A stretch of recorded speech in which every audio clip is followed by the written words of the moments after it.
to this one. Okay. So let's start, huh?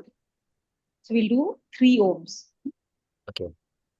You can do the 3 ohms. Okay. Oh.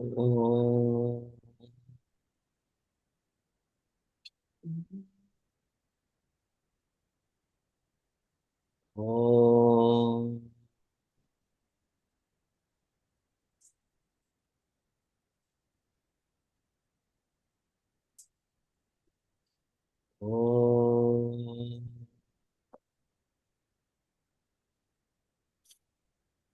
Om Sahana Bhavatu Sahanao Bhunaktu Saha Viryam Karavavahai Tejasnavitamastu Ma Vidvishavahai.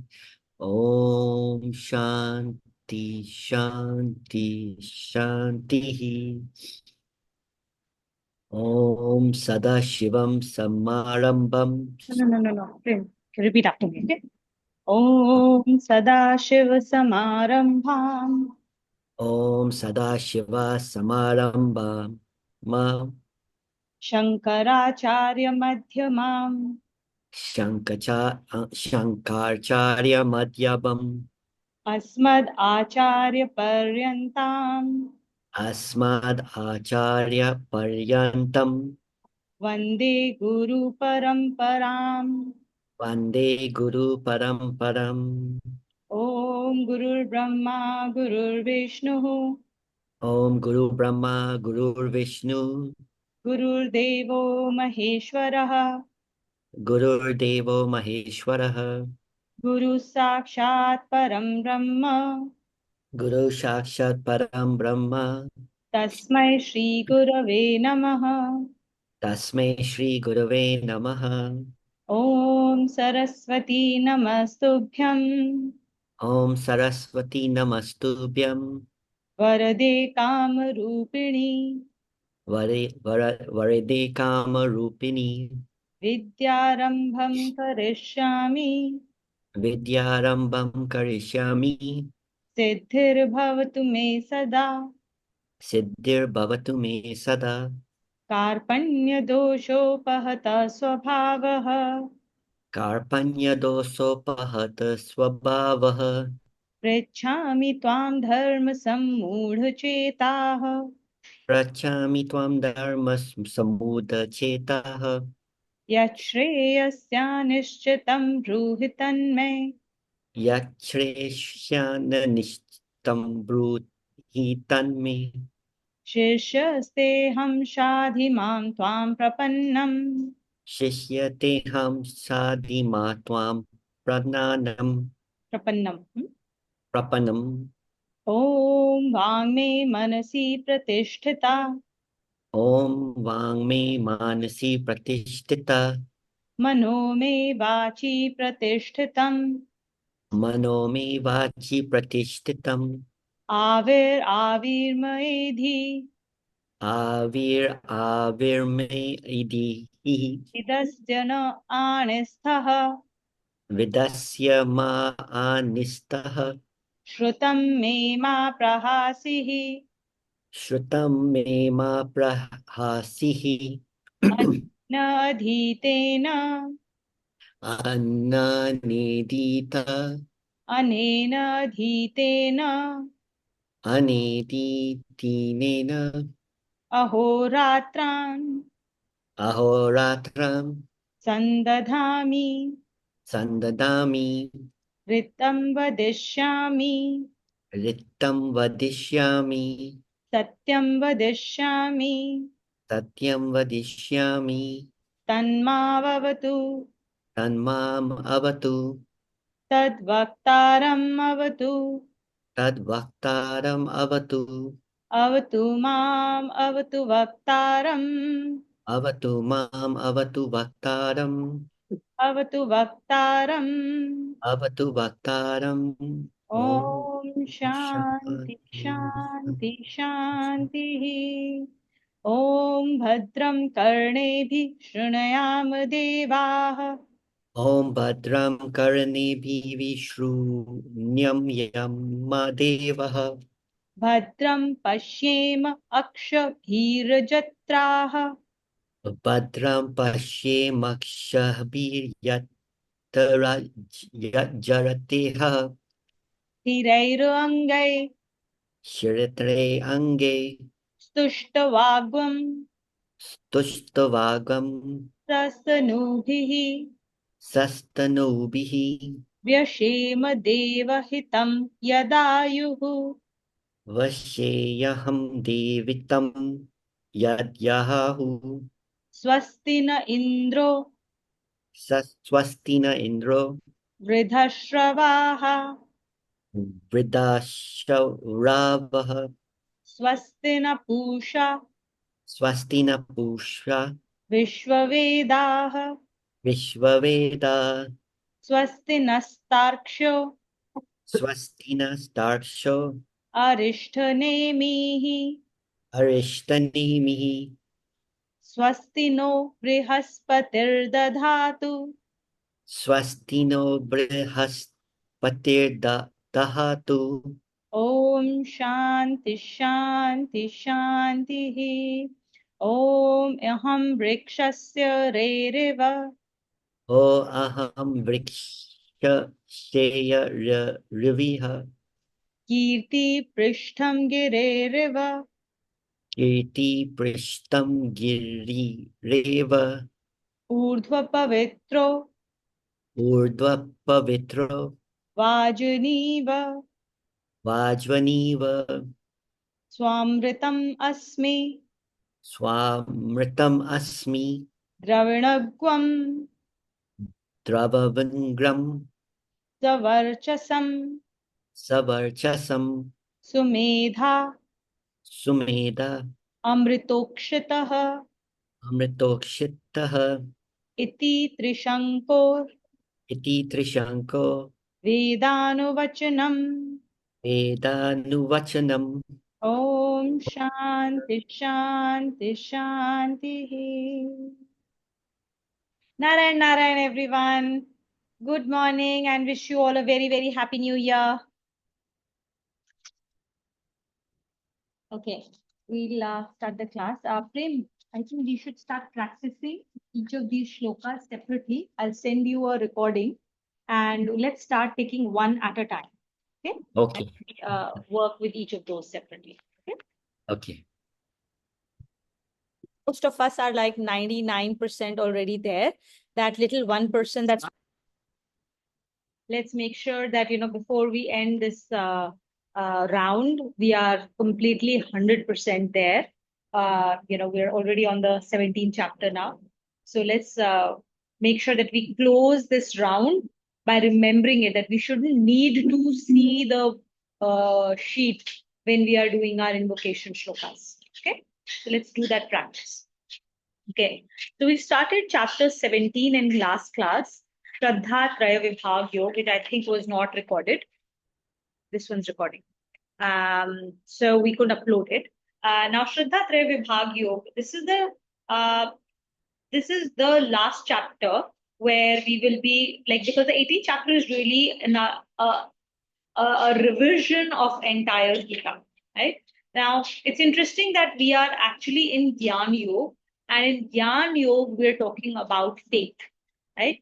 So, Bhagwanji deems it extremely important for us to understand what faith is. And the interesting part is that faith was never talked about at all in the Bhakti Yoga, correct?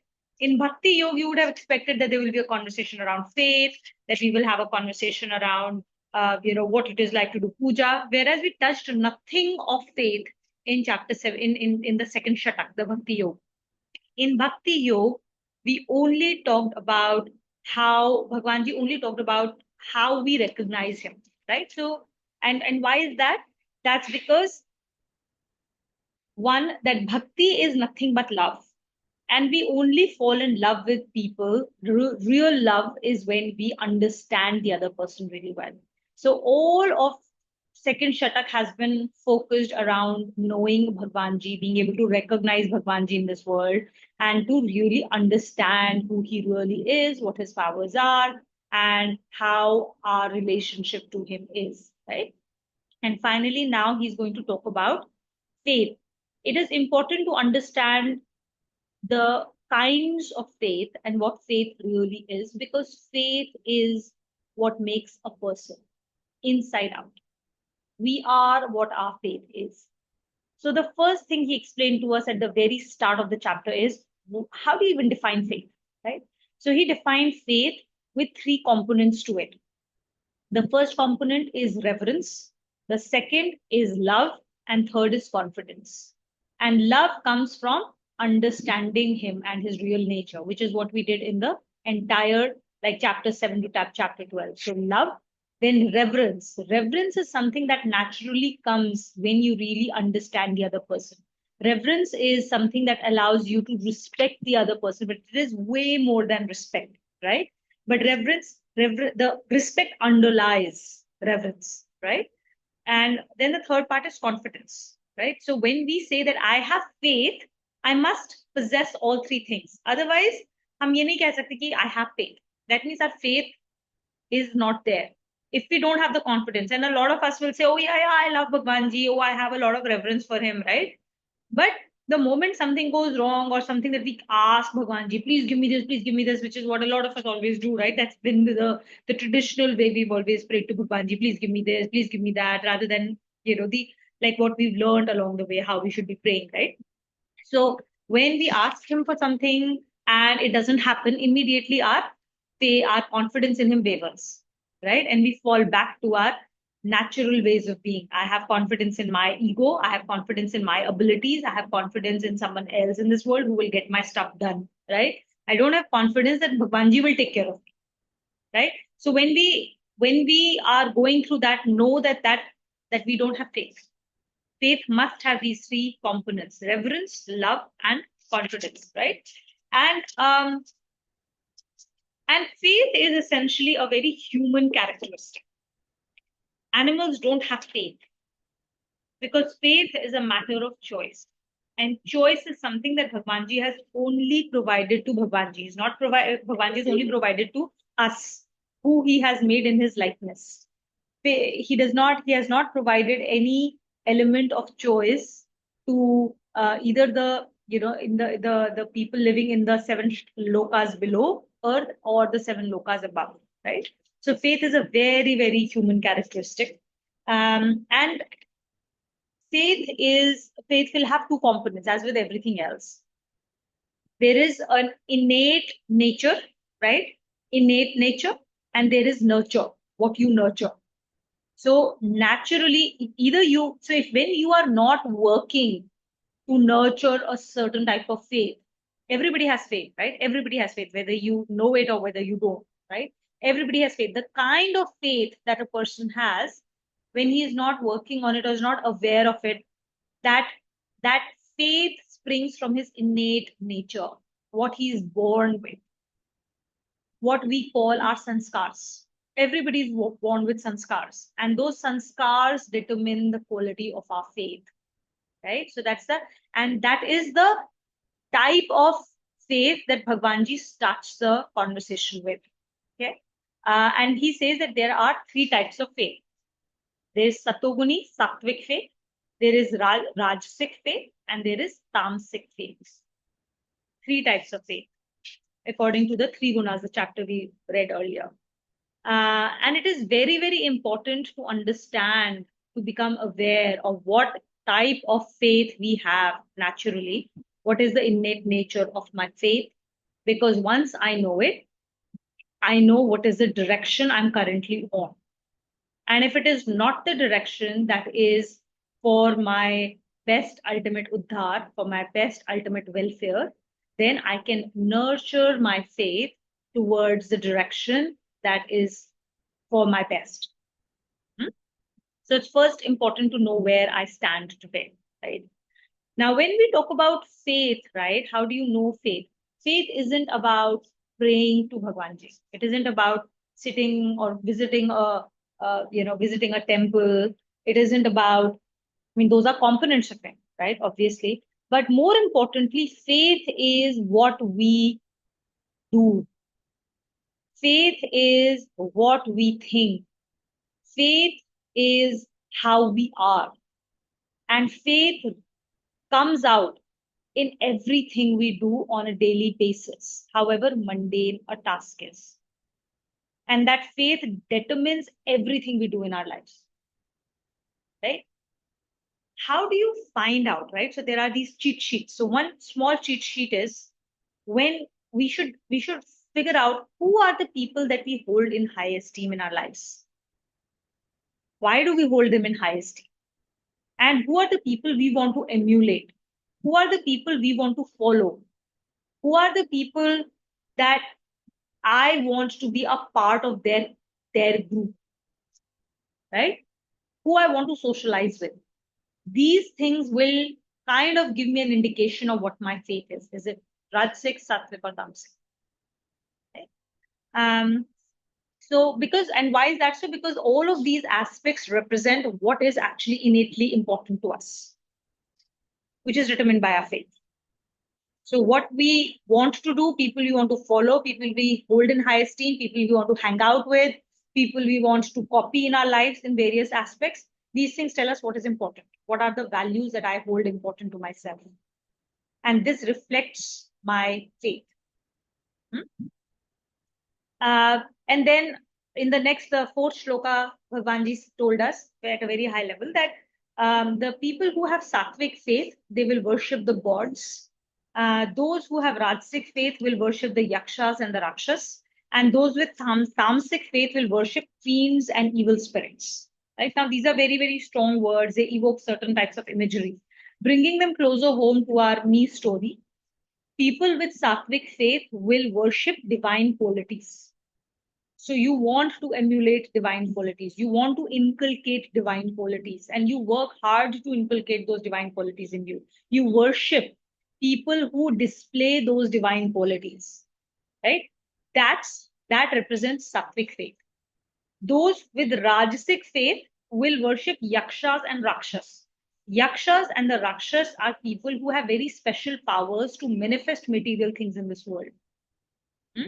They tend to pray to Bhagwanji to get certain powers. They pray to deities to get certain powers. So if we pray to Bhagwanji to get material things in the world, then that faith is a rajasic faith. If we look up to people who have, because they have certain they have certain fame, or because they have done something materialistic, they have acquired some kind of materialistic thing, and we want to emulate them, we want to learn from them, we want to do exactly what they did to be able to get to the same status as they did. Those are all indicative of rajasic faith, right? And finally, there is tamasic faith. Tamasic faith in us comes out when we, for example, when we, we all have been there where we are going to say things to hurt the other person, right? When we are angry, whether we mean it or not, right? So we do that and we justify that behavior, right? That's indicative of tamasic faith. As with everything else in our lives that we've come to thus far, we are not sattvic or rajasic or tamasic at all points of time, right? Or in all aspects of our lives. We need to understand which particular faith is is on the ascendancy in which aspects of my life. And ultimately, our goal would always be to go towards sattvic, because unless we are able to weed out rajasic and tamasic aspects in us in every form, including the faith, and we get towards sattvic, until then we will not get the moksha. Ultimately, we'll have to let go of sattvic also, as we had understood in that chapter, right? We have to, but that's the ladder to go towards the moksha. Ultimately, we have to go above the last part of the ladder too. Okay. Now, with that background, I just wanted to quickly recap because we did not, we had not recorded that last class as well. Okay. So we'll start with shloka 5. Naina, do you want to read with us? Yeah, sure. Connection. In Shloka 1, Arjuna's question was in respect of persons who, though imbued with faith, forsake scriptural commandments in their worship. The analysis given by the Lord so far relates to those persons who neglect the commandments due to ignorance. Now the Lord speaks of those persons who deliberately disregard such commandments. Obviously, they lack faith completely because they have no reverence for anyone except themselves. They may even they may evince a feeling of respect for someone who is more powerful than themselves. By such a feeling, but such a feeling is more due to fear than to genuine respect. Hence, it cannot be said to indicate any faith. For such people, the Lord says. This part is very important for us to know. When he says that if you don't know the scriptural commandments, right? If you don't know the scriptural commandments, right, and you are not doing, and hence you're not doing what scriptures have told you to do at that moment, because you don't know what is the right thing to do, you're just doing what comes innately to you, right?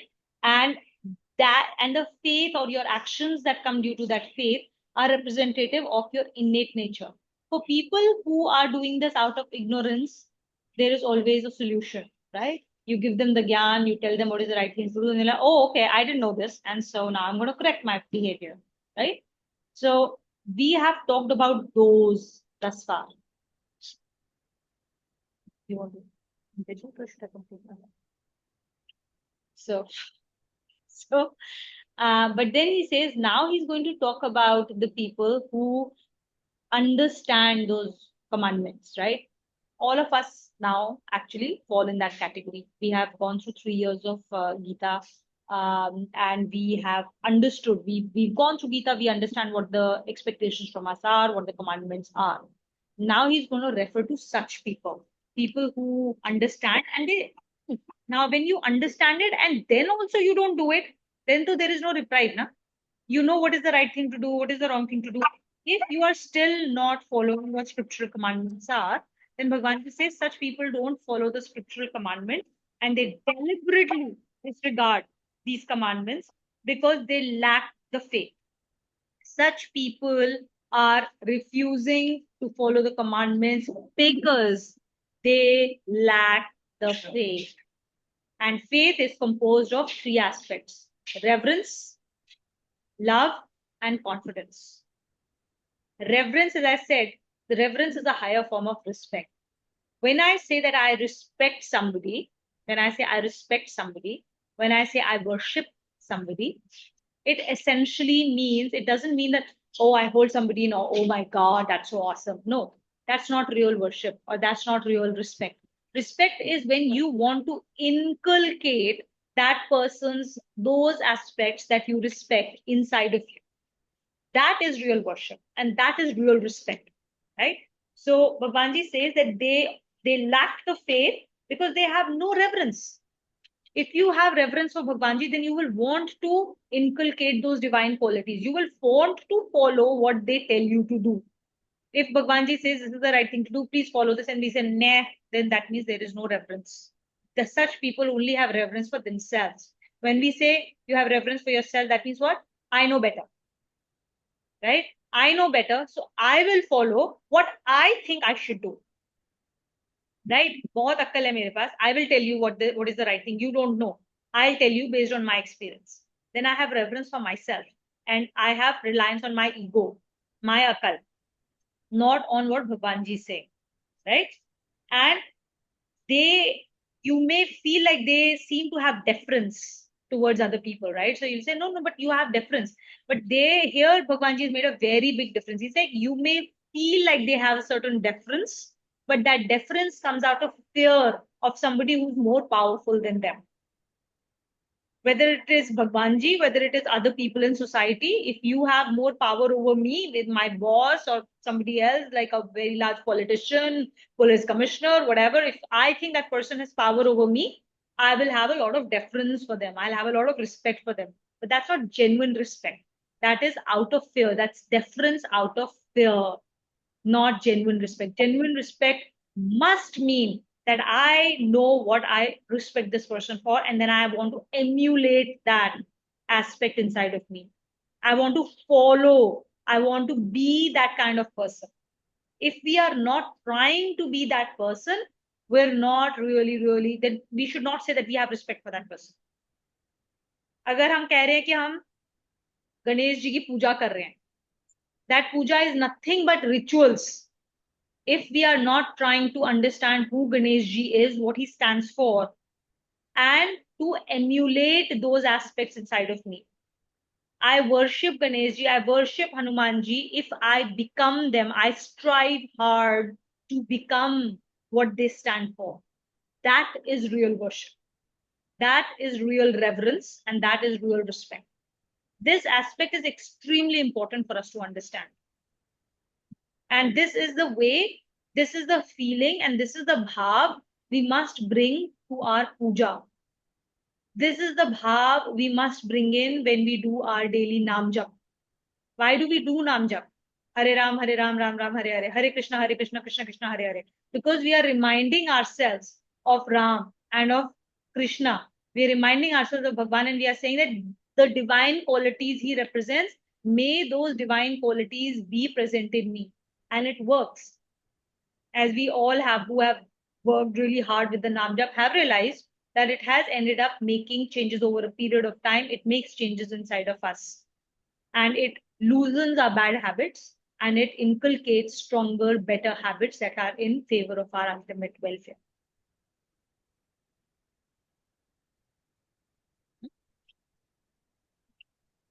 So let's start the shloka.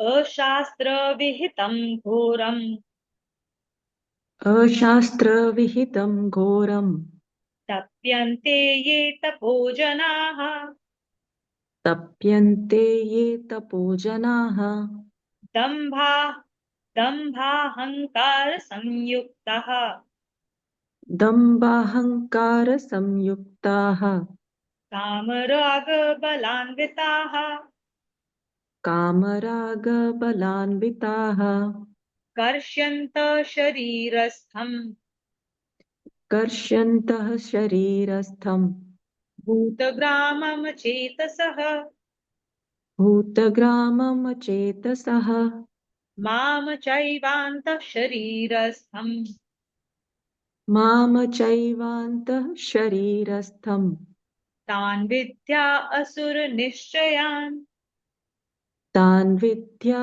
asura-nishchayan. Those persons who practice dire penances not enjoined by the scriptures, who are given to conceit and egoism, and are impelled by the force of lust and covetousness, senselessly torturing their own limbs and me also, who abides in their bodies, know them to be of demonical convictions. So, just want to add here uh, that this shloka speaks directly to all of us. Every single one of us is in this phase where we have the scripture in our head, in our hand. We have access to what Bhagwanji wants our life to be, so that we can attain self-realization. But we are limited with what we do, because we, as Trina mentioned, impose it on our choice. And that's, this shloka talks directly to that. That either you can do Bhagwan ki ichha or you can do your ichha. Right? So every time you do your ichha, that is not Bhagwan ki ichha. Egoistic convictions. In these shlokas, the Lord speaks of people who practice penances due to their self-conceit and egoism.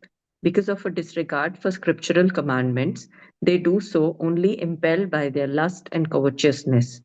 They suffer tortures of the body, thinking that this torture would cause them to attain spiritual excellence, but in fact they succeed in only torturing the Lord abiding in their bodies as the individualized self. The purpose of the physical frame is to perform actions dedicatedly so that self-realization may be attained. By deliberately forsaking scriptural commandments, forbidden actions are performed by putting the body to grave misuse. Sometimes their exertions exertion in such actions attains frightening magnitude. By doing so, they seek to overawe the onlookers and to impress them. They put on many types of misleading acts. Their ego rises so high that they pay scarce attention to advice based on scriptural precepts. Their sole aim is to fulfill their desires. Such people abound in all classes of society. They do not even hesitate to use violence or illegal means to achieve their selfish ends. If penance are performed as ordained by scriptures, they can lead to high degrees of spiritual attainment. But the penance of such persons are self ordained and are undergone only to gain selfish objectives. The result is that they succeed only in torturing the Lord abiding in them in the form of the individualized self. By describing them in Shloka 6 as possessing demonical convictions, the Lord says that such persons only attain to lower and miserable forms of creation. Undoubtedly, it is a misuse of physical form, which is meant for attainment of immortality and the supreme state. Okay, I think I'll give an example here. So we have always talked about certain things that must be done at all times. Tap is one of those aspects, right? Tap is an absolute must for anybody to purify ourselves. We all have to undergo tap. And lots of tap have been talked about in our scriptures. The purpose of tap is, जब भी तप होगा, there is going to be friction. And that friction always generates tapbal, or heat, which cleanses us, which purifies us, which burns away our impurities. Right?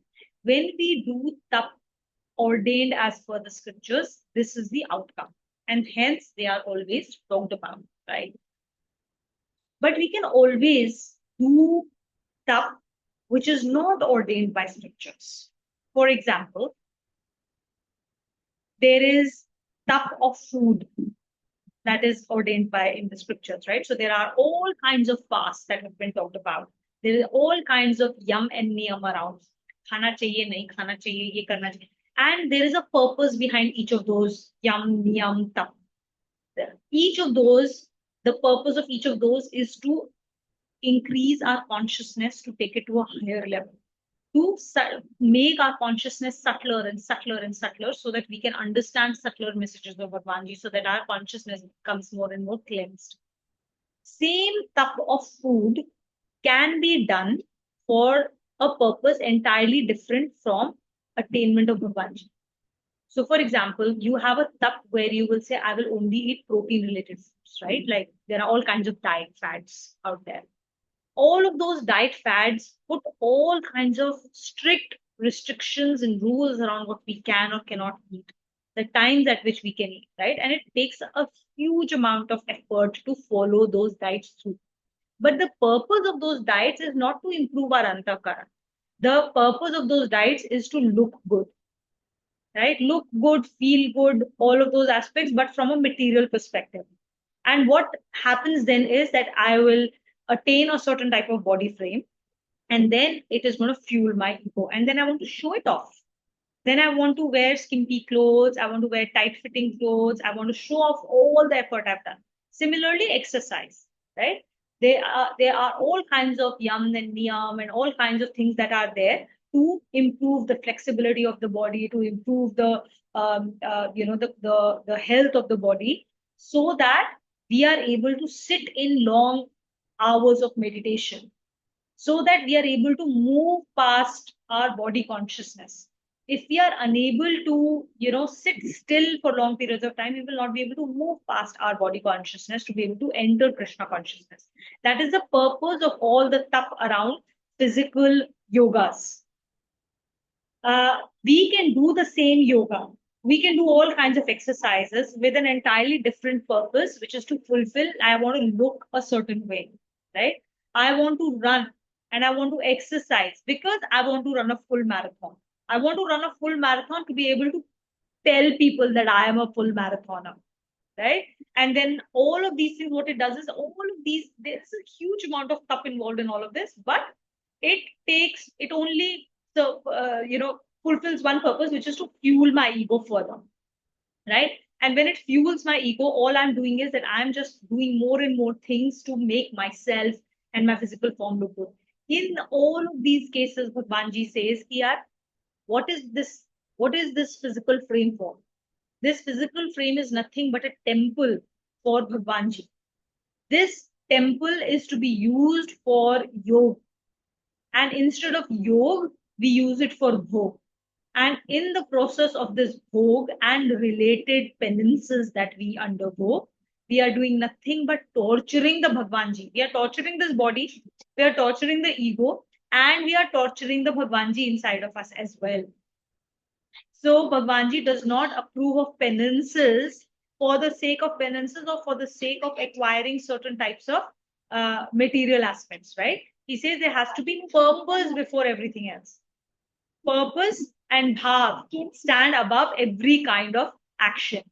And the people who will not do these things and who will follow all this stuff for following their egoistic convictions, these people have demonical faith, right? So, which means that we are, and now another very, very big example, right, is education. Real education, when done with the right purpose, must inculcate humility in a person. और आज की education में क्या होता है? We will go to Bits Pilani, we will go to IMs, and then I'm going to feel really amazing about myself, right? Then I'll feel better than everybody else, and it does nothing to make me increase my humility. It takes me on the other ego trip only. हम कितने smart हैं? We are the top 1% of the 0.1% of the world, right? So आज का that type of education which is geared with the purpose of acquiring materialistic things, better job, better money, better fame, better life prospects, all of these things are demonical in their nature and completely opposite of what Bhagwanji tells us that the way we should go about it. So anything that we do, any kind of tap we do, tap for the sake of tap, and tap that fuels our egoistic convictions, is demonical in nature. And as Abhinav said, these aspects are true for all of us. You look around your society, look within yourself, you'll find every single aspect. We all have exercised, we all have studied for the sake of getting that right job, we all have done all kinds of stuff in our life, and now we realize that, oh, this was all completely demonical, and this is not what we're supposed to be doing. So let me. So why have we joined this class? All of us, right? I've had this. We've had this conversation before. Almost all of you have given the answer that you want to become a better version of yourself. Correct? That's why we all in this class, because we genuinely feel there is more we can be. There is more happiness out there. Why am I getting stuck in situations? Right? And that's what has brought us to this satsang and this journey. Now, this particular book that we are reading is about 3,500 to 4,000 years old. Right? At this stage, we all understand that we have a soul, and that soul takes on a form of resides in a body, right? And that's called the Jivatma. We all understand that. But when we come to the scripture and the way we look at Gita is we pick and choose. I like this part, I will do that. I will not like this part, I will not do that. That is equivalent to a mother telling a son, or even a father, telling a son to do something, and the son does only 30-40% of it, but still finds himself in a big mess and come back home. Mama, mujhe lag gayi. Mama, I got hurt. Mama, I got into trouble. I failed my exam, whatever. But he did only 20-30% of what the mom told him to do. What will the mother say? I told you. Right? I told you, you don't do it, you will do this, you'll get hurt, you'll fail your exam, you'll do this. Now why are you crying to me? That's where we are. With the Gita, with the scriptures, we pick and choose the things we like, don't do the rest, and then come crying. And another big reason to understand is why Bhupanji is saying that when a person does these type of stuff, and even if it leads to certain type of attainments in the material world, right? You do all that hard work, you will achieve certain type of fame, you will achieve money, you will achieve respect in your peers, whatever, right? If you do stuff, you will get results, right? That's the law of nature. So you will do certain things, you will get. Now the point is, why is that called torture? Why is it torture of the Jivatma? Why is it the torture of Bhagwanji who resides in us? That's because when we are doing things following our egoistical convictions, it does one very important thing. It increases our attachments. It increases our attachments to this world and to these things, which means what you remember that example, the visual example we had about this being we being the helium balloon, which wants to go up to Bhagwanji. And all the attachments act as weight, holding that balloon down. So whenever we behave in this fashion, we are doing nothing but increasing our attachments. Attaching another attachment, another attachment, another attachment. Now I can't live without AC. Now I can't live without, this kind of a house. Now I can't live without two cars. Now I can't, we increase our own attachments. Pehle I could live without AC. Today now I can't live without AC at all. Right? Earlier I could live with, a Coach bag. Now today, so I must have Prada. If I don't have Prada, I don't know what my life would look like anymore, because now I've become used to that. We increase our attachments day by day. And this kind of attachment, what it does is that it ties us further down to the body consciousness. It ties us down to the earth. And this is the torture of Jivatma, which wants to be free and which wants to go back to its source. It's like, think of this as you've got jail time, right? Jivatma's got jail time. You go there and you do all of blah blah blah. And while you are in there, you can do certain aspects, you can live through your jail time, and if you behave well, then you will be let go at a certain period of time. But when we live with egoistical convictions, what we do is it's very similar to कि हमारा jail time चल रहा है चल रहा है चल रहा है, and towards the end, when we are about to be free, we do a 500 other things that increase our jail time further, because we've developed so much more attachments. Then instead of getting nirvana, instead of like filling out our prarabdha and getting free, we've increased more prarabdha along the way. अब वापस jail time, फिर आओ इसी अर्थ में, इसी form में, to fill through your jail time. फिर से अपने जितने प्रारब्ध किए हैं उन प्रारब्ध को you have to live through your प्रारब्ध, because we have done sakam bhav se kam. Refer back to our chapter 3, chapter 4, right? We are doing work with not nishkam bhav, we are doing it with sakam bhav. We are doing it to attain certain materialistic things. And that's law of nature. You ask for something, you will get it. You work towards something, you will get it. But अगर मिला है तो उसको भोगना तो पड़ेगा. Come back in the jail. This is the torture of Jivatma, which wants to be free. So Bhagwanji says that when we do stuff of this kind, you're torturing me. Make sense? I mean, the other way to look at it also is that Bhagwanji is like a parent, right? He's giving a part of himself to us. And when he sees us making this, after giving us the book and giving us the scriptures, he sees us making wrong decisions, or decisions that further our prarabdha and bondage. It hurts him as much as it hurts us. Because he wants us all to come back. He wants us to go through this life in an enjoyable way with the correct path, then come back to him. And now he has to wait now.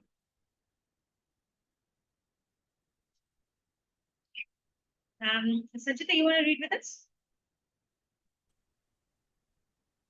Describing the faith of persons who neglect scriptural commandments due to ignorance and the misery deservedly undergone by those who deliberately flout them, the Lord now proceeds to provide some more tests for assessing the type of faith. So we had the first cheat sheet, which was what kind of people we look up to, what kind of people we want to emulate, whose company we seek, and where do we want to, or who do we want to become. That's one cheat sheet that tells us what kind of faith we have, because faith is not directly observable. So we have to observe these other aspects to figure out where our faith lies. Now Bhagwanji is going to give us 4 cheat sheets that will give us an indication of what our faith looks like today. Right? Aharasvapi sarvasya Aharasvapi sarvasya त्रिविधो भवति प्रियः trividho bhavati priyah यज्ञस्तपस्तथा दानम् yagyastapastatha yagyatapastha danam तेषां भेदमिमं शृणु. tesham vedam mimam shrinu. Food too is agreeable to all according to the three types respectively as are yajnas, austerities, and charities. Listen to their distinctive characteristics as follows. Other test. In this shloka, the Lord says that besides the types of worship, food, yajnas, austerities, and charities are also of 3 types, conforming to the 3 types of faith. By a consideration of the type which may be congenial, the faith based on one's innate nature can be assessed easily. Also, if an effort is made to make the faith sattvic, after proper assessment of the present type of faith, it would be possible to have a sattvic frame of mind, which is necessary for marching on the path of self-realization. So here we see that you remember in one of the shlokas earlier, we've talked about the shloka 3. It says faith determines the individual. Faith is who we really are inside out on a daily basis. So we said faith is our worship, right? What we worship, who we want to be with is determined by our faith. Similarly, what we eat is determined by our faith and vice versa. Yagyas. Yagya is what? Everything we do on a daily basis is a yagya. Every activity we do is a yagya. Austerities that we indulge in or charities we do. Everything that you do in your life essentially is determined by your faith. And now we will observe each of those aspects and we'll see that by observing how we are doing each of those things in our lives, we can get a sense of what our faith looks like. And this tells us where we are today. What is our innate faith? What is the faith we are born with because of the sanskars? And sanskars are nothing but those that are born by our past habits. Past actions determine our habits, and those habits are sanskars. So once we have understood where we are, we can change our faith. We can convert to wherever we are to the sattvic form of faith. And that sattvic faith will then reflect in everything. And vice versa, right? So we can take actions which are sattvic in nature, which then which will help to change our habits, make them more sattvic, and with that, our faith will slowly become more and more and more sattvic, which means that our frame of mind becomes sattvic, which is very, very important, which is a prerequisite for us to get that grace of Bhagwanji to actually have the final gyan. Right? So this is a process of us going from the Mooladhara, raising our consciousness from the process of Mooladhara Chakra to our Agya Chakra. But from here to here, Sahasrara Chakra does not happen with us. This happens by Bhagwanji ka grace. There's no effort we can do that can take us from here to here. That movement of consciousness happens because of Bhagwanji's grace. But all the other work we have to do. We have to get our consciousness up to this level. If our consciousness is at Mooladhara Chakra, then Bhagwanji can't suddenly take it and put us up here. So it's a step by step journey which we all have to undertake. Bhagyashree, will you read this? Sure. Speaking about food, the Lord says, Ayu Sattva Balarogya Ayu Sattva Balarogya Sukha Priti Vivardhanaha Sukha Priti Vivardhanaha Rasya Snigdha Stira Hridya Rasya Snigdha Stiraridya Ahara Satvika Priyaha. Ahara Satvika Priyaha. Foods which promote longevity, purity, vigor, health, happiness, and cheerfulness, and are juicy, oily, assimilable, and agreeable, are liked by the Satviks. The The interesting foods. thing about this shlok here is you read the first line and the second line, right? The shlok starts with the purpose of eating food and not with food types. He does not, Bhagwanji doesn't start with telling us these are the sattvic foods. He tells us what is the purpose of eating food.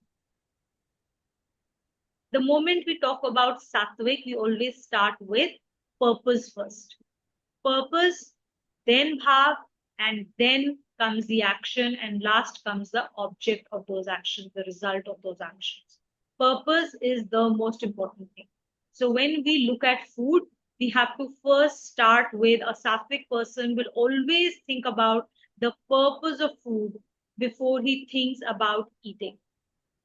Purpose of food before eating. And then in the second line, he talks about the food types. This is the order in which we must approach food. This is the order in which you approach everything when you have a sattvic faith. That's the essential nature of faith, right? Like every act that we do starts with faith and purpose that follows it, right? Whether you have the faith in your own ability to create something, or if you don't have faith in yourself, then you have faith in the other person, or you have faith that, okay, if I study something and it's transactional, then I'll get XYZ in return. Everything starts with a belief that if I do this, this will happen. That's the nature of our entire life. But we have used the most powerful tool we have, which is faith, and we've made it absolutely transactional. Or we've used it in such a way that it makes us feel good. Yeah, Whether but it's then for again, ego we or lust or whatever. None of that is sattvic faith, which is why the previous shloka is very important, and which is why we come to now more practical aspects on how to have sattvic faith in our daily action.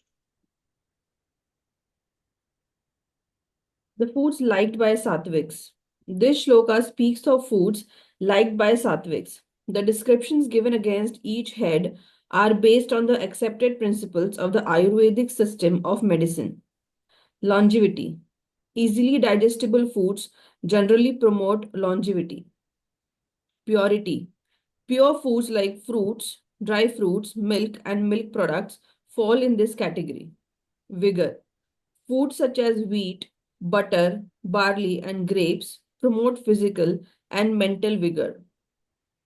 Health. Vegetable and fruit juices promote health and prevent diseases. Happiness. Foods like sweets in moderate quantities, dry fruits, and fruits promote happiness and cheerfulness. In line number 5, the underlined word is moderate. It comes of sugar and juices. Juicy, milk, fruit juices, and the like are generally appetizing and are easily digestible. Oily. Oily substances like butter, ghee, and vegetable oils keep the body system cool. Assimilable. These are substances which, being easily assimilable, give nourishment to the body and help it fight diseases. Agreeable. Moderate quantities of sweets and snacks promote the flow of digestive juices and are considered to be agreeable. A sattvic person has a natural liking for such foods and they help in tuning the body to yogic disciplines. Moderation in the intake of food is of prime importance and it should be borne in the mind that sattvic food is meant only to keep the body in a state fit for spiritual discipline and not for making it robust or for developing muscle power. So here we have had a very clear understanding of that. If we want to have, okay, now food and temperament have a they have a direct connection. One affects the other. So if you have a sattvic temperament, you will naturally like the foods that have been described as sattvic here. And the nature of sattvic foods is what is described here. The nature of sattvic foods is that they are juicy, they are oily, they are assimilable, and they are agreeable to the body, right? So they're easily digestible. Um, they and they are going to be agreeable. They promote longevity, they promote purity, they promote vigor, they give us more health and happiness at a physical and at a mental level, right? And when we eat these type of foods, our body remains in a good space, right? You don't have gas, you don't have pain, right? And when our body is healthy, only then when you sit down for a long period of meditation, if your body is aching everywhere, there is no way you will be able to go past your body consciousness, because every second the body will call you back to it. The whole purpose of doing the right type of exercises, the right type of yoga, the right type of and eating the right type of food, sleeping the right amount, take all those yum and niyam are meant for this, that you keep your body flexible, healthy, and strong, so that the body is not complaining to you that you are not treating me right. And only when you treat the body with respect it deserves, then it becomes the right vehicle for us to be able to have that long enough discipline that allows us to go past this body consciousness. Okay, so that is why. So now we've been told what are these type of sattvic foods. Now temperament, as our temperament changes, right? Today we may be liking other types of food which will be described later on, right? As our temperament changes through corrective action, our liking for certain types of foods which are not sattvic will fall away. Temperament affects our food choices. Similarly, when we intake certain types of food, it will have a corollary effect on our temperament as well. You have Rajasic or Tamasic food, it will create Rajasic and Tamasic thoughts in us. You eat Sattvic food, it will promote more Sattvic thoughts in us. Right? अगर आप Rajasic Tamasic खाना खाओगे and your stomach is not able to digest it well and it creates pain, it will create ideas in your head. There is energy in every food, and that energy, whatever we eat, whatever we consume, it becomes us. We are what we eat. Now, when we're talking about food here, it is important to remember that food is not just the physical food we eat for nourishing the body. It is also what we consume to nourish our mental self, our emotional selves, our spiritual selves, which includes, when we are reading these next three shlokas, we should remember we're talking about what we see, what we hear, what we listen to, what we think. All of these are things we consume. What movies are you watching? What TV are you consuming? What social media you're consuming? What type of what kind of conversations you're creating when you're sitting down with your family or your friends? What conversation are you creating internally when you are with yourself? What thoughts are you creating in your? These are all forms of consumption. These are all forms of food, not just fruits and juices and milk and stuff. Is that sattvic or is that rajasic or is that tamasic what you're consuming? Right? Some things are very apparent in their nature. You will see a horror movie. There is no way to justify a horror movie under the sattvic thing. Even if you say, oh, I will consume it in moderate amounts and I'm going to, just watch it to calm myself down and I'm just having fun and, it's form of sattvic fun. The feelings it evokes in you are not sattvic at all. It will get you into Rajasic and Tamasic state of mind. Fear, too much excitement, adrenaline, all of those aspects. right? So there are things that we consume which you can clearly see are in one of the others, and there are others that may not be that clear, that may not be that obvious, but as our antahkaran cleanses and as our consciousness rises, we will be able to determine in each aspect, things that are not that clear to me today. Okay. The next one. Prem, do you want to give it a shot with me? I think we should. No, 1 minute. 1 minute.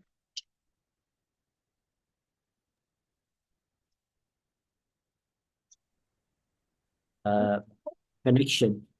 The food for which a Rajasic person has a natural liking is now described by the Lord.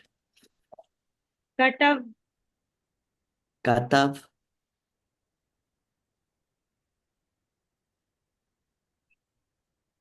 katav, katav mallalavana tush, tash, katav, katva. It's not katav, it is katva. That's why.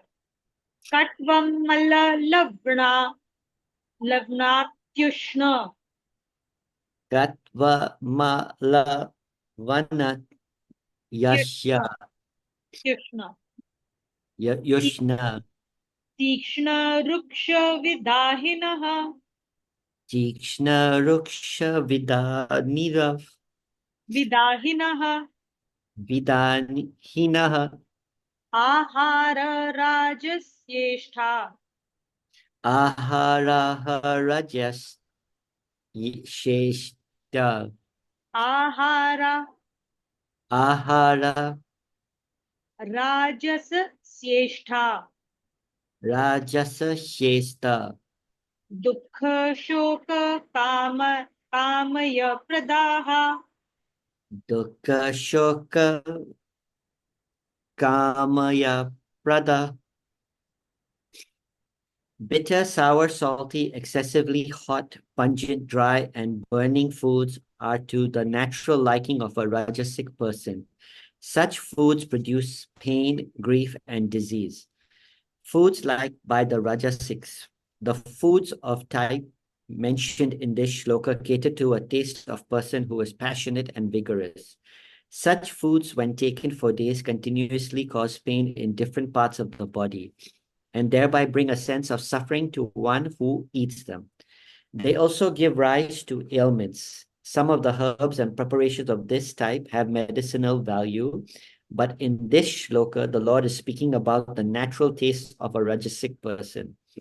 This is necessary for an assessment of the type of natural fate.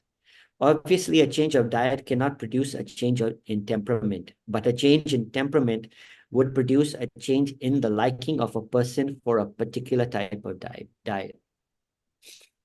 So we see here Bhagwanji isn't talking about purpose, right? He's directly talking about the kind of food that a Rajasic person likes. Because a Rajasic person naturally doesn't have a purpose beyond likes and dislikes when he's eating food, right? He will do whatever his senses like, he'll want more of it. Whatever his senses don't like, he will say, I don't want to have this, right? And so these types of foods tend to have very strong flavors, right?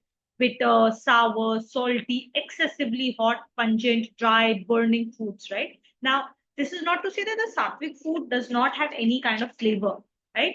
We in Ayurveda, we talk about 5 types of flavors, in fact, 7 types of flavors. And for a complete meal and for it to be fully satisfying, we should have all 7 flavors in the food. So sattvic food is very flavorful too. But here we are talking of an excessive flavoring, right? Excessive burning, excessively dry, pungent, hot. And naturally, these foods are things that you are not born with a liking for them, right? These are acquired tastes. A lot of these are acquired tastes, right? Um, and these foods, they will cause pain in short run, and over a long period of time they will end up in diseases if you have them continuously on a daily basis. So if you have a lot of mirchi in your food on a daily basis, yes, you will have burning sensations in short term, but over a long period of time it is going to destroy your digestive system. Similarly, garlic, right? In sattvic food, onion and garlic has been prohibited. Now, a lot of people end up eating a lot of garlic, saying, "Oh, it is medicinal value," right? Of course, it has medicinal value, but garlic, when you actually understand it, it has medicinal value because it it affects our nervous system, right? When you have excess of garlic on a daily basis, then it is constantly affecting your nervous system continuously. Jhan, jhan, jhan, jhan, jhan, jhan, jhan, jhan, jhan, jhan, jhan, jhan, jhan. Your nervous system eventually is going to give way because it is constantly, it is, you're not allowing your nervous system to calm down. At us, after a point of time, जैसे तार होते हैं, normal तार, if you're constantly putting it through various amplitudes, eventually at some point of time it will break down. So it will cause long-term diseases. It has great medicinal value. It's like Panadol has great medicinal value. Cetirizine has great medicinal value. रोज थोड़ी खाते हैं हम उसको अपने खाने में डाल के कि Panadol is very good for health. Every time it has medicinal value. रोज खाओ Panadol, रोज खाओ quinine. You only have it when you have a need for that medicine, right? So a lot of these medicinal herbs are to be taken only when they are required. So a Rajasic person will naturally want to eat these type of foods, and they will eventually cause grief and pain. Grief, pain, disease. This is what it leads to when we are constantly in a space of likes and dislikes with respect to food. And again, not just food, but everything we consume with all our senses. Do you think we can do the tamasic? No. So we'll do the tamasic type of food in the next class.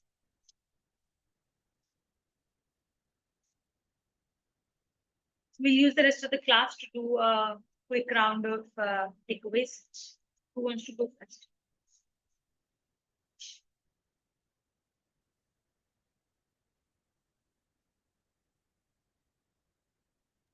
I can go first. Essentially, I could remember a small story. So, when everyone knew, Ganga can cleanse and give the moksha and stuff, why people are not leveraging was the question from Parvati to Lord Shiva, right? People know what has to be done and why they are not utilizing it. Why is heaven is overflowing? Why there are people still going to the other parts and going back, all that kind of thing. She was asking. Shiva said, okay, this I cannot explain. I'll do with a sample only. So you come with me. So both of them took a old couple kind of a thing, and then they were there, and all of a sudden this old man started flowing away with Ganga, and Parvati was calling in an old woman form. She was calling for support, but she said she warned that whoever didn't do any kind of illegal things only can save him. Otherwise, you will also. He has a shava where he'll take you along in Ganges. So that's the way she was claiming.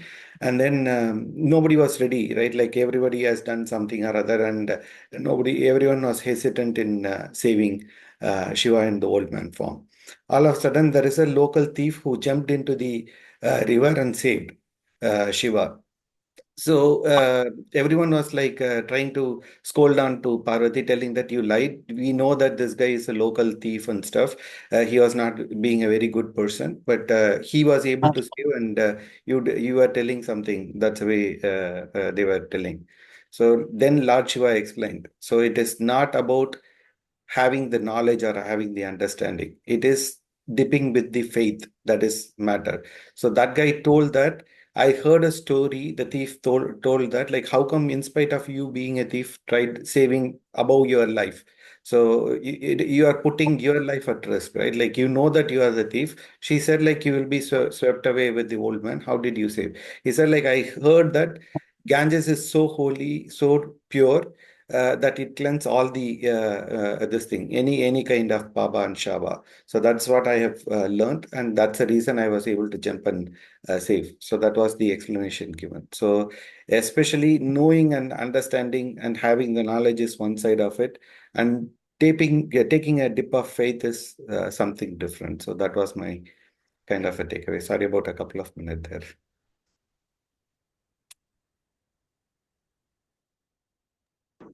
That's beautiful. It's not just dip of faith, actually doing seva with faith. Like his intent was to do seva, and he had full faith that the Ganges will purify him if he does it with the right path. And that's where we are at as well. Beautiful. Yeah, somebody else was starting. I can go next. I mean, so we all know which food would be good for us, but it's not like all the time you can stop us from eating the bad ones. But as it mentioned in the book, eating with moderation, even with the sweets and other things, it's still okay. So we have to keep in mind when we are trying to eat or something, we'll have to keep in mind that whatever makes whatever the sattvic food is, and then try to keep other food at the minimum. And also I like the way that Tuvina explained about faith comes in three different forms, where the reverence, love, and confidence, um, and then the higher, the reverence is the higher form of respect that, and it's like follow the leader type, right? So when we put our full faith in Lord, you will definitely follow whatever the preachings comes with that. So yeah.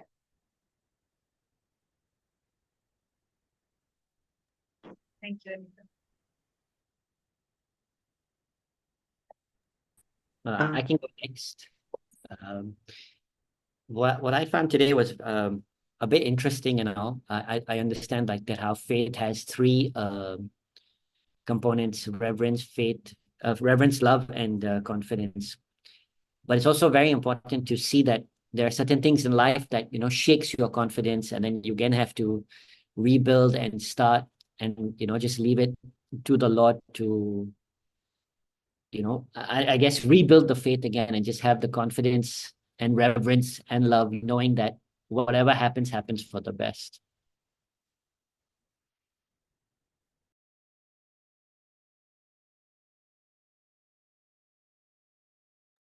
I can go next. For me, the example of when you discussed about the concept of exercise, and what made me think was what is the purpose when I take up an act? Is it for my ego and to satisfy my ego and for my image? And am I focused on the body consciousness, or is it a step towards using that activity towards self attainment or self realization or self enlightenment and being connected to God? And that purpose is something that I want to look into, and because I feel that it is very materialistic, and for me it is body consciousness and to feel good and to look good, and rather than the idea of being still and not being fidgety or getting anxious, and just being able to connect with God and look within, and which is the purpose of yoga. So that was something that made me think, and something I want to work towards. I can go next. So I think, many people said, I mean, what you said about faith, that reverence, love, confidence, I think, I get love, I get reverence, but there are times when, things don't happen the way you want things to happen. And then your confidence is, your complete faith goes out of the window because everything is shaken. Why has the outcome not been as per my expectation? I think that is something that I really need to work on and believe in, that even whatever the outcome, it's for my own good, and not question the outcomes when it's not as per my liking. Actually, that is one of the most important things for all of us to do, because it all starts at the very beginning, and sometimes it happens very surreptitiously. So when we start an act, we have to do Sri Krishna Arpanamastu. And when we do Sri Krishna Arpanamastu, we have to be able to say very clearly that I am dedicating the results. Like consciously say it, remind yourself. Whatever be the results, हम लोग वो नहीं करते हैं. We'll start with an end goal in mind and then ask भगवान जी कि जो मेरा end goal है वो करो. Help me in achieving that end goal. Right? And that's the problem. Because we do things with a very specific end goal in mind rather than saying कि I have this opportunity to do this seva. Let me do it to the best of my ability. Bhagwan ji, help me execute it in a manner that makes you happy. उसके बाद जो end result है, I will accept it. So that is the way we should start every action, and it will help us become aware. कि कब even when we start like that, no, somewhere along the way, the more effort you put into something, the faster you will get attached to the outcome. That is also another thing you will observe about this. Yeah. Thanks, Aspa. I can go next. So the point of everything we consume, including food and everything, whatever entertainment, the purpose, we have to just look into the purpose of it. That is the primary thing to look into. So with the purpose aligned, then our ego gratification will be, I think, will stop at that. And so the torture of the Jivatma will not happen. That's the thing. I think the connections, which attachments will also reduce with that. So that was my takeaway today. Thank you.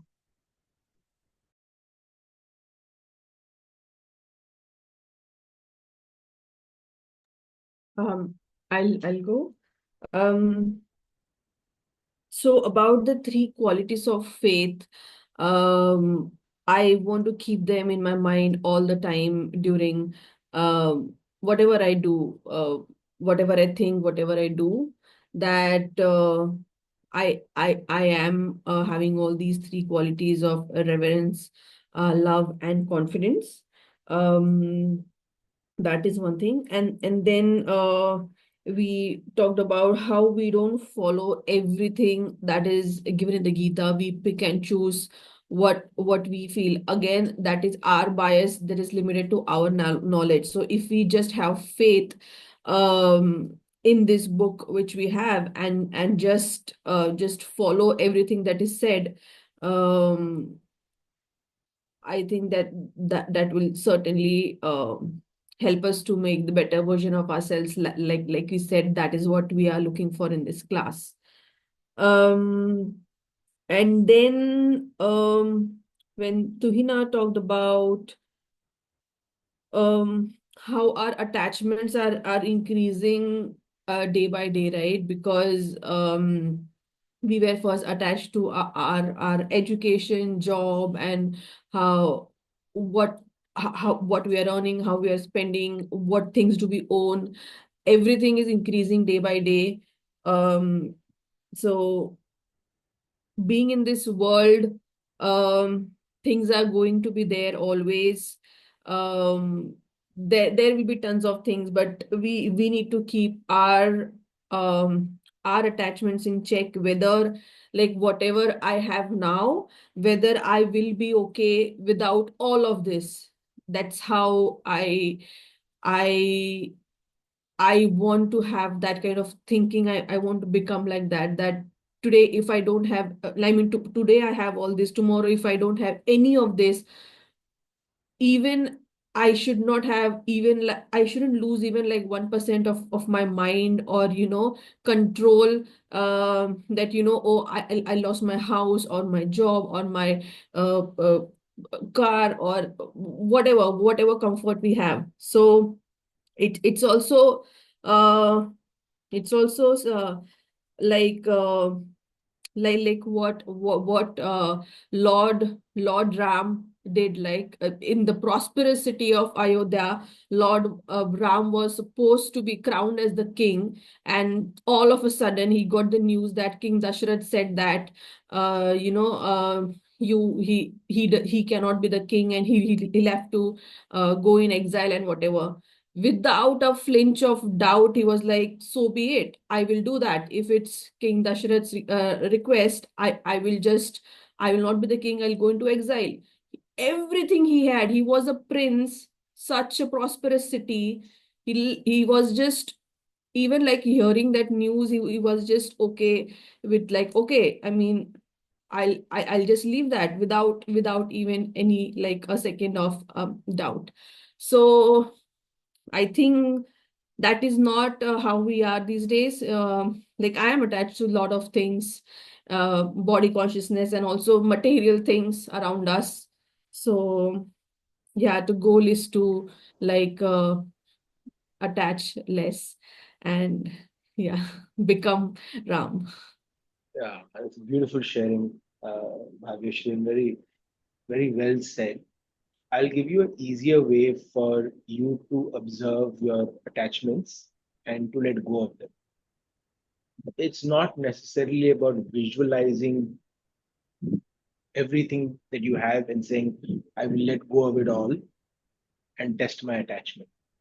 It's actually about using everything that you have and giving reverence to Bhagwanji that he's brought it to you in this life. Nothing is yours. Everything in Maya is his. So you're welcome to use it. You're welcome to use this body as well. But that's also his. As long as you can use everything for the right purpose with his reverence, and everything that comes your way is a prasad, everything that doesn't come your way is also a prasad. It's either a lesson or a blessing. As long as you can use everything with his reference and with his being grateful for that, then that itself would ensure you don't have attachment. Yeah, right. Okay. Attachment comes when you say my house, my job, my identity, my things. I'm so smart. I might. That's where the minus needs to go. Hmm. Saying, Bhagwanji, I'm grateful you gave me this intellect so I could solve this problem. Thank you. Because when we actually sit and observe, the thoughts we get are not ours. It is not a mental equation that we get these thoughts that make us intelligent. Thoughts just come to us.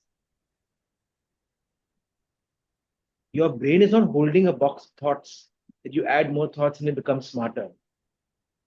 Thoughts come to us. Where does it come from? Right? So it's just becoming aware of that.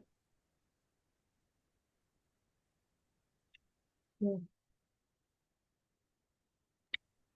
Right, so we close the class today. Anyone who would like to do the closing shlokas? Seva? Yes, Anshita, go ahead. सर्वेषां स्वस्तिर्भवतु सर्वेषां शान्तिर्भवतु सर्वेषां पूर्णं भवतु सर्वेषां मङ्गलं भवतु ॐ सर्वे भवन्तु सुखिनः सर्वे सन्तु निरामयः सर्वे भद्राणि पश्यन्तु मा कश्चित् दुःखभाग् भवेत् ॐ अस्तु मा सद्गमय तमसो मा ज्योतिर्गमय मृत्युर्मा अमृतं गमय ॐ शान्ति शान्ति शान्तिः ॐ पूर्णमदा पूर्णमिदं पूर्णात् पूर्णमुदच्यते पूर्णस्य पूर्णमदाय पूर्णमेवावशिष्यते ॐ शान्ति शान्ति शान्तिः ॐ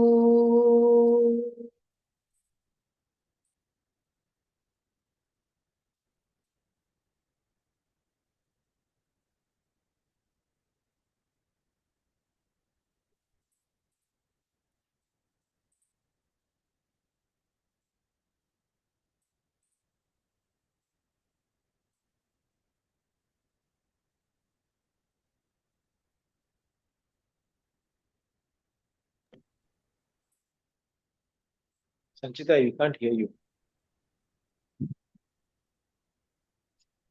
It's okay.